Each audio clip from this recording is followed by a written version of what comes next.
Bem-vindo a mais um Telecurso 2000. Hoje viemos falar sobre elementos de máquinas. Vamos começar com elementos de fixação. Vem comigo! Bem, o que são elementos de fixação? Eles são formas ou peças que são responsáveis por unir mais de um componente de forma segura e confiável. Um dos principais elementos de fixação... Aí, ó, o que tu tá fazendo aí, cara? Rapaz, eu estou mostrando aqui na aula sobre elementos de fixação. Você conhece algum? Pelo que eu tô vendo aqui, eu já vi essa arruela, né? Essa arruela, pontos, uns parafusos. Agora esses outros aqui eu nunca vi falar não. Isso mesmo, Ítalo. Esses são elementos de fixação mais comuns: a porca, o parafuso e a arruela. Eles são responsáveis por deixar a peça junta e principalmente a porca e a arruela são responsáveis por deixar a peça junta e diminuir o atrito entre elas. Esse aqui também é uma porca, né? Ou uma arruela, na verdade. Ah, Ítalo, isso não é uma porca. Ele é um anel elástico. Ele também é um elemento de fixação. Ele é muito presente, principalmente em máquinas, e no nosso dia a dia ele é presente em bicicletas e outros equipamentos mecânicos. Mas, Ítalo, além desses parafusos, existem outros que também são conhecidos. Principalmente o parafuso milímetro e o polegada. Uma forma de identificar eles, Ítalo, é desse desenho que tem na cabeça dele. Esse, por exemplo, é um parafuso sextavado polegada. E esse é 1 milímetro. Esse é polegada porque ele tem 3 risquinhos aqui nos cantos e esse não tem, hein? Isso. Outra forma de medir também seria pela cabeça da rosto. Tem como medir se ele é polegada ou em milímetro. Além disso, Ítalo, existem outros elementos de fixação, como o pino. Ele é responsável por unir dois componentes de uma máquina.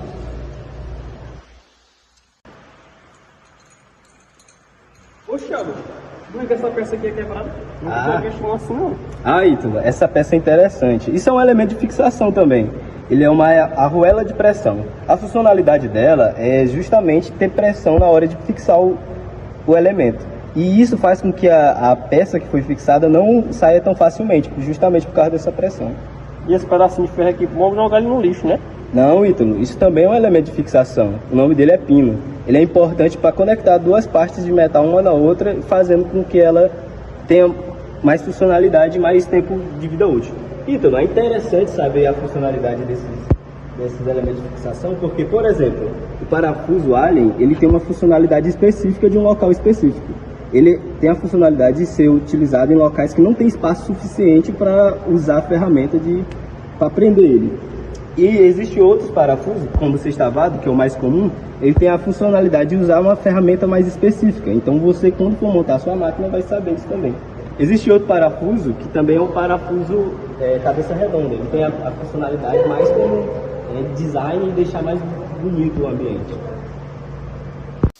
Além disso, existem outros componentes de fixação, como os ribetes, que são responsáveis por unir placas e materiais como concreto e superfícies ou barras.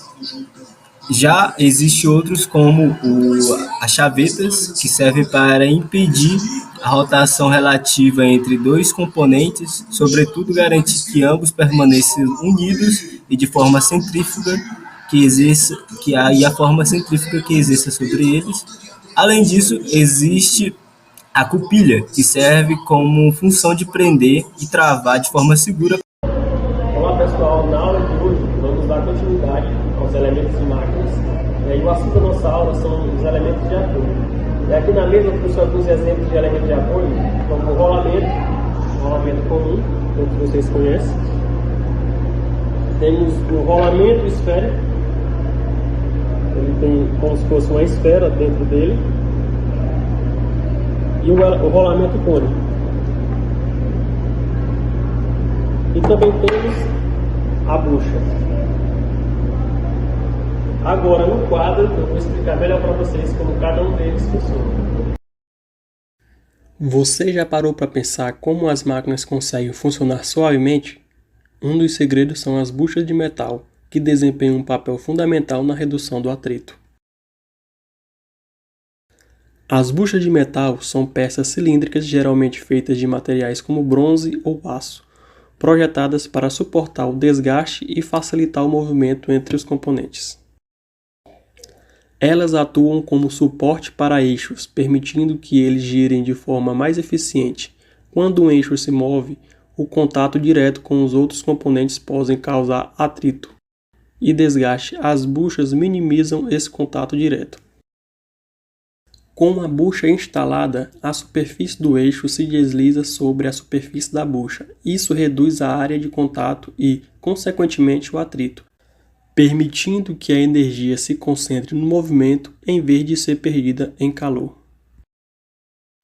Existem diversos tipos de bucha, como as buchas autolubrificantes, que contêm lubrificantes embutidos, e as de bronze, que são ideais para suportar altas cargas.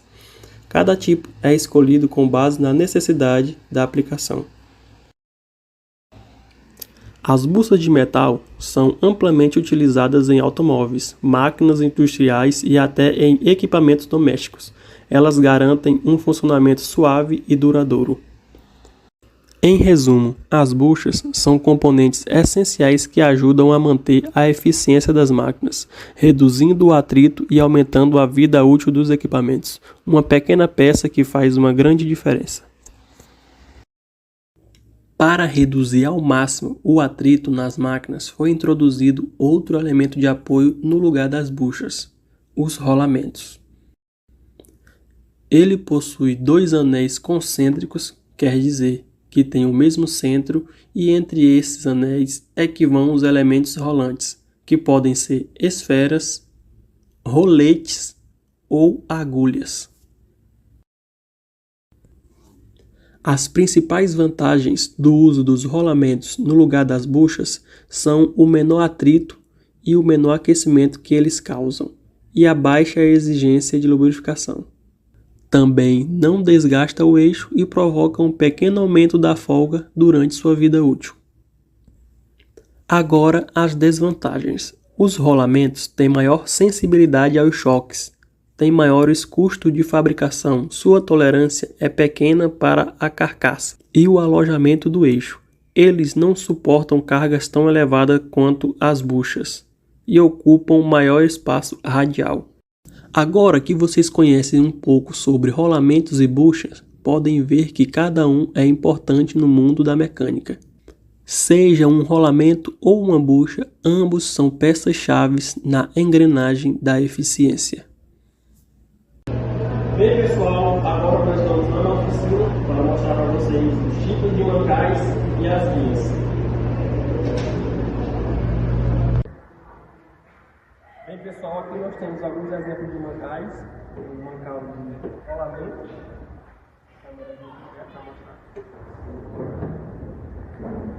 mancal de rolamento, e temos um mancal de deslizamento. O que é e para que serve um mancal de deslizamento? Um mancal de deslizamento é um mancal com uma bucha fixada no suporte. Ele é usado em máquinas pesadas ou em equipamentos de baixa rotação. Aí você me pergunta, por que em equipamentos de baixa rotação? Porque a baixa velocidade evita o superaquecimento dos componentes. Mas muita calma nessa hora. Se você precisar de um mancal com maior velocidade, um mancal de deslizamento já não vai ser a sua melhor escolha. Esses mancais funcionam bem em aplicações de baixa e média velocidade, mas em altas velocidades o atrito e o aquecimento podem se tornar problemáticos.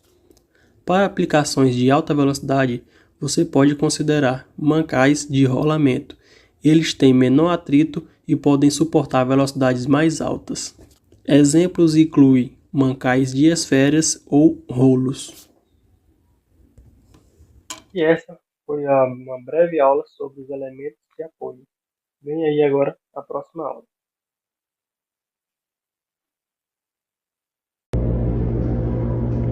Dando continuidade à nossa videoaula do Telecurso 2000 sobre elementos de máquina, hoje vamos falar sobre elementos de transmissão.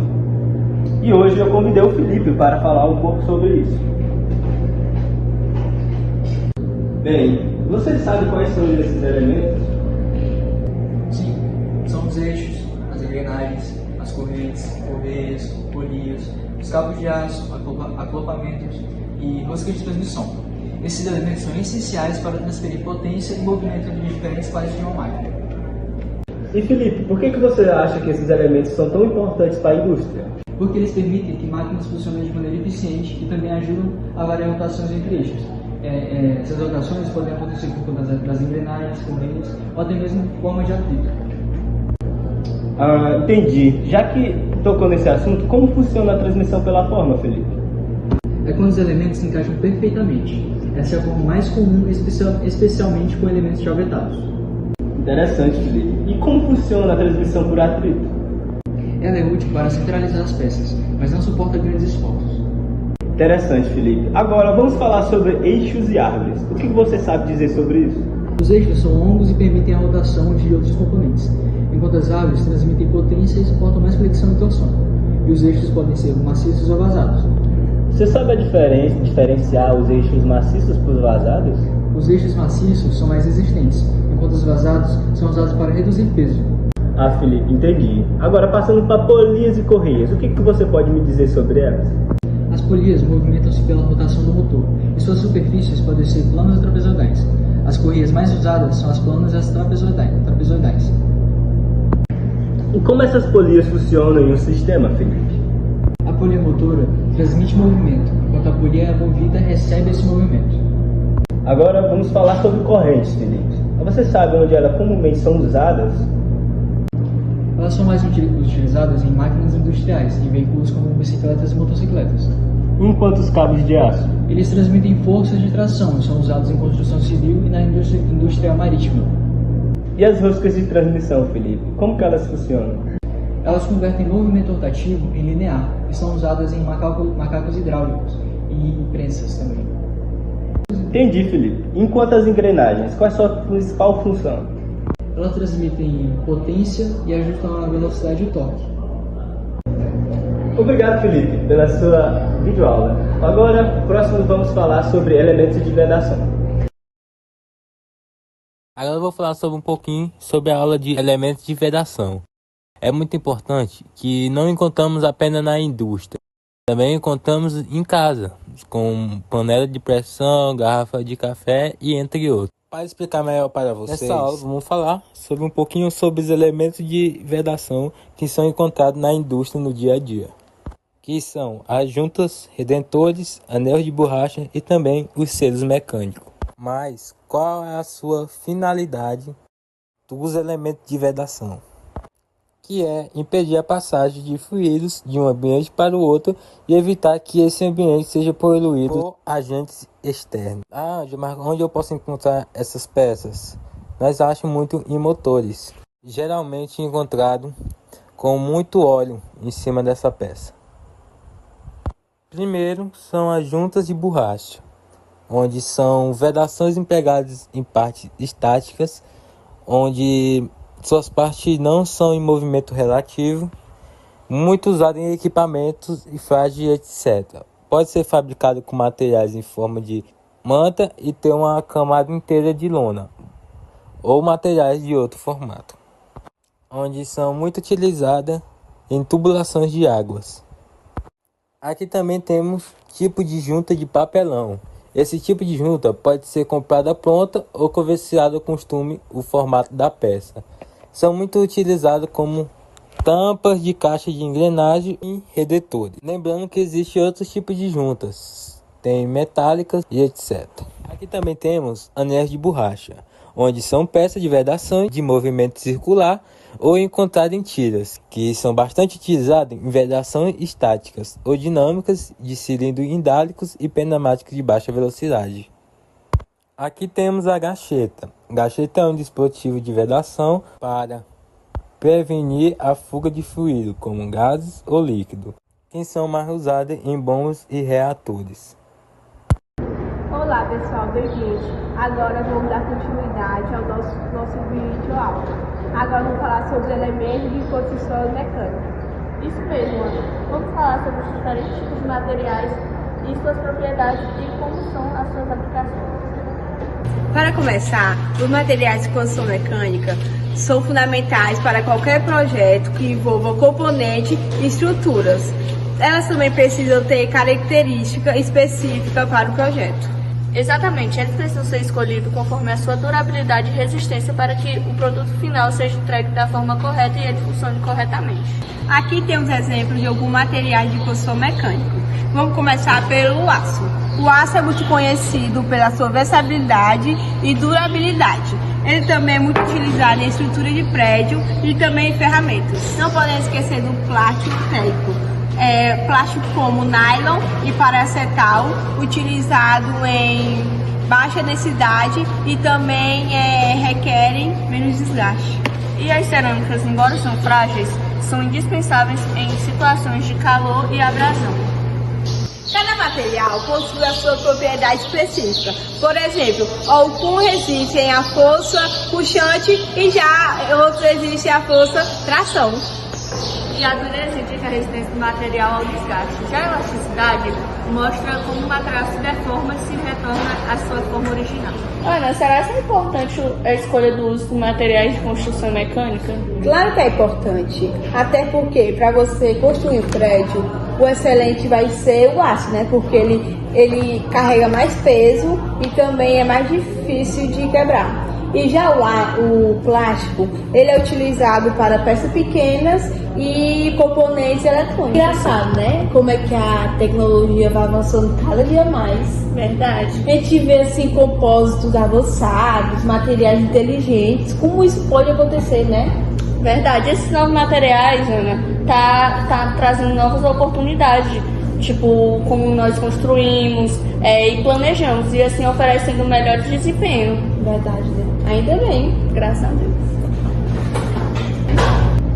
E aí está um pouco sobre materiais de construção mecânico e as suas aplicações. Esperamos que você tenha aprendido algo novo hoje e que tenha gostado da nossa aula. Até a próxima!